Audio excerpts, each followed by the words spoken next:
يا راجل هي كأس العالم للرجالة، ما تقول لي هي كأس العالم للرجالة. ادي الرجالة، ادي الأبطال، ادي الأبطال. المغرب أول منتخب عربي يروح دور الثمانية، بيطلع أكتر منتخب شايف نفسه في البطولة. لويس أنريكي اسبانيا. ادي الرجالة، ادي المنتخبات، وادي المدربين، وادي الجماهير، وادي الفرق اللي تتفرج عليها، ادي الناس اللي تشرف. ما تقوليش منتخب بقى داير يلملم لاعيبته من كل حتة. ادي لعيبة عالمية وبتلعب في احسن الأندية وبتلعب في احسن الدوريات في العالم. مش كل واحد بقى جاي لي هيحترف لي في سنتين بره، اللي هيجيب لي بودي جارد واللي هيجي يلعب لي في شعره. ادي الفرق، ادي الرجاله، ادي الرجاله باشواط اضافيه قدام استحواذ اسبانيا وبتلعب على البطوله. دي فرقه مش رايحه تلعب 3 ماتشات ولا نفسها تروح كاس عالم وخلاص. دي رجاله، اللعيبه دي رجاله. ابطال المغرب النهارده حرفيا كده بيكسروا عين لويس انريكي. اول منتخب عربي في دور الثمانيه. انت متخيل؟ احنا بلد قدها مرتين ثلاثه وعندنا كرة لعيبه زي ما انت عايز تعد عد. نفسنا نروح كاس العالم، ولما بنروح كاس العالم بيبقى نفسنا نحط جون عشان نكسر هدف واحد بقاله 50 60 سنه. ادي الكرة اللي بنتكلم عليها، وادي الفرق، وادي اللعيبه. فروقات للصبح، احنا بينا فروقات للصبح، احنا متاخرين للصبح.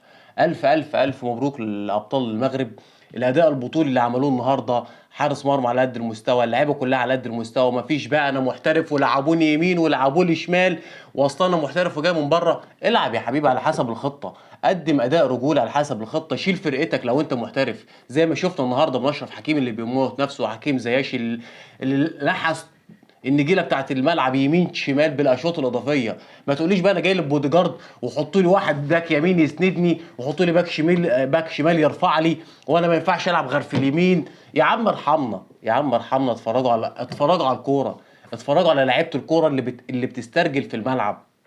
ادي الفرق وادي البلاد اللي عايزه تشرف نفسها وتشرف الكره العربيه.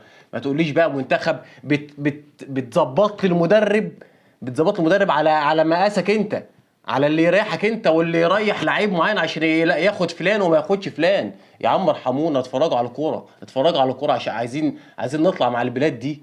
ابوس ايديكم، بلاش السبوبه، بلاش المدربين وبلاش اللعيبه اللي بتيجي بقى مظبطه شعرها وجايه ياخد اللقطه وجايه ياخد لي البتاع.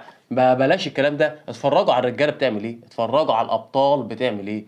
المغرب، المغرب في دور 8 ربع نهائي كاس عالم، طلع من مجموعه الموت.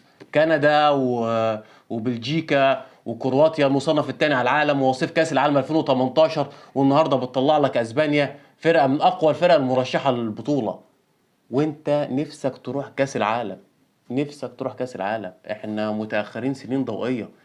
يعني المغرب دي احنا لسه كسبانينها في افريقيا. المغرب دي كانت لسه بتلعب معاك وانت كسبانها من سنه ولا حاجه. هي بتروح دور 8 في كاس العالم وانت مش عارف تصعد اصلا. انت مش عارف تصعد، ما عندكش لعيبه اصلا.